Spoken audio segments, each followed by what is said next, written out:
Okay guys, so today I'm going to talk to you a little bit about newborn geckos.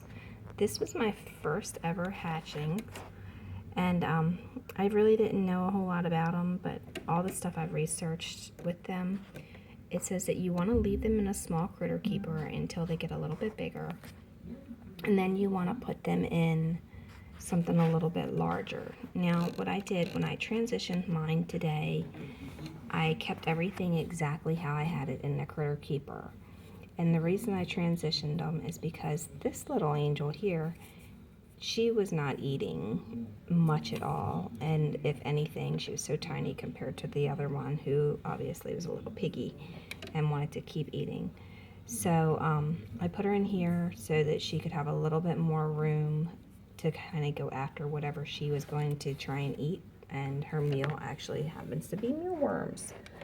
She hasn't eaten them out of the bowl yet that I've seen, so I put them in front of her and she instantly went after them. Now this is the smallest mealworm container that they sell, and I put a little rock inside of there, and the white stuff is calcium. The rock is so the mealworms can climb up, and then the geckos can grab a hold of the mealworms a little bit easier than getting down inside of the bowl. Okay, and then this here I got in the fish department. It's actually like some kind of ceramic thing, but it's got one way in and one way out, and they seem to really like it. They're under here a lot. And for the food and water, you have the mealworms in the mealworm bowl, and then you have the water bowl here and more calcium here.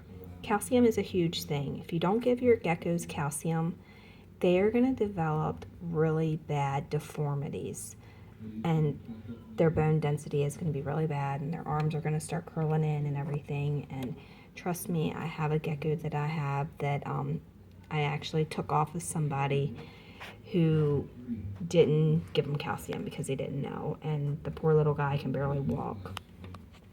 Okay, and then back here is more calcium and more water. That's so that they have more than one water source. And another calcium bowl here. Calcium is big, okay?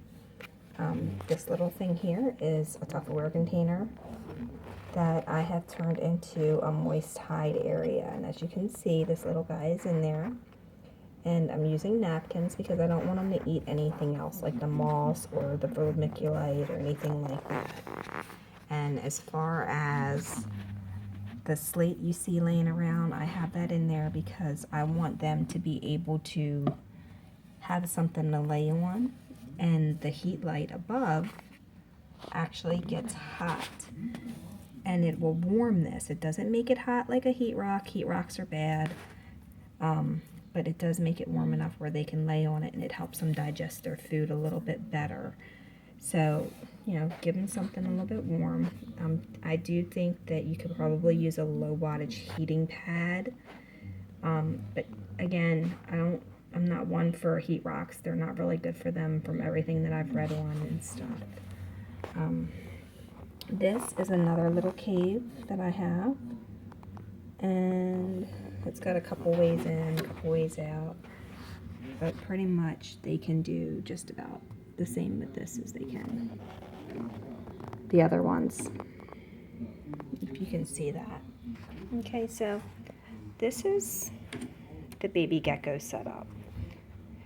A lot of people want to keep their geckos separate, and a lot of people say that you should because they'll start fighting for space and everything. But I think if your tank is big enough, then you're okay, because a lot of books and stuff say that they like to live in colonies.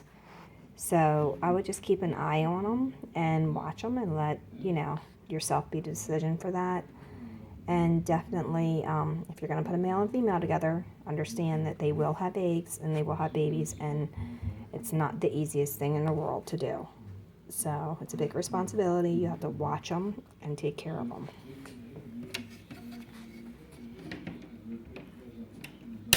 On a daily basis. Now this is my mommy's tank. She has a little cave here. And there's another little cave down there. And her and my other little girl is in there. And I'm not sure if you can really see the yellow one on the right.